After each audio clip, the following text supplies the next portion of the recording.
नमस्ते प्रणाम। आज मैं आप लोग के बीच में बहुत ही प्यारा सा गीत लेके आई हूँ, दहेज गीत। अगर मेरा गीत पसंद आए तो आप लोग चैनल को सब्सक्राइब कर लेना और प्यारा प्यारा सा कमेंट करना कि आप हमारी वीडियो कहाँ कहाँ से देख रहे हैं। आप लोग के बीच में बहुत ही प्यारा सा गीत लेके आई हूँ। चलिए हम देर न करते हुए चलते हैं अपने गीत की तरफ। करने सगाई मैं जाऊं जिसके द्वार हो दहेजवा में मांगई समधी मारुति हार हो दहेजवा में मांगई समधी मारुति कार हो। एक त दुल्हवा मांगई पढ़ी लिखी बीबी, एक त दुल्हवा मांगई पढ़ी लिखी बीबी, दूजे दहेज में रंगीन टीवी, दूजे दहेज में रंगीन टीवी, दुल्हा के छोटे भाई मांगई बिसियार हो दहेजवा में मांगई समधी मारुति कार हो दहेजवा में मांगई समधी। करने सगाई मैं जाऊं जिसके द्वार हो दहेजवा मांगई समधी मारुति कार हो दहेज हमें मांगई समधी मारुति कार हो।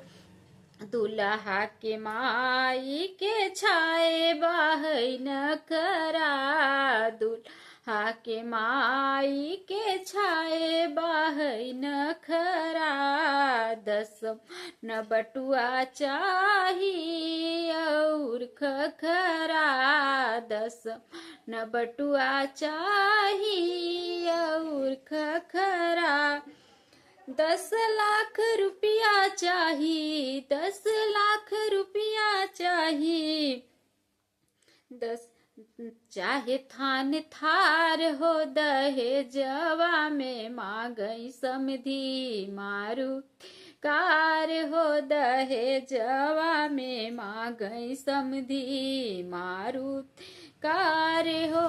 करने सगाई मैं जाऊं जिसके द्वार हो दहेजवा में मांगई समधी मारुति कार हो दहेजवा में मांगई समधी। दुल्हा के बहनी मांगई सोने का अंगूठी, दुल्हा के बहनी मांगई सोने का अंगूठी, सुंदर भौजाई चाहे रहे न कलूटी, दुल्हा के आजी मांगई, दुल्हा के आजी मांगई मोतियन कहार हो दहेजवा में मांगई समधी मारुति कार हो दहेजवा में मांगई समधी। करने सगाई मैं जाऊं जिसके द्वार हो दहेजवा में मांगई समधी मारुति कार हो दहेजवा में मांगई समधी। दुल्हा के चाचा मांगई कैसन हीरो हंडा, दुल्हा के चाचा मांगई फैशन हीरो हंडा, ले जाने चाचा मांगई फैशन हीरो हंडा, ले जाए लागई जैसे गंगा जी का पंडा, दुल्हा के चाची मांगई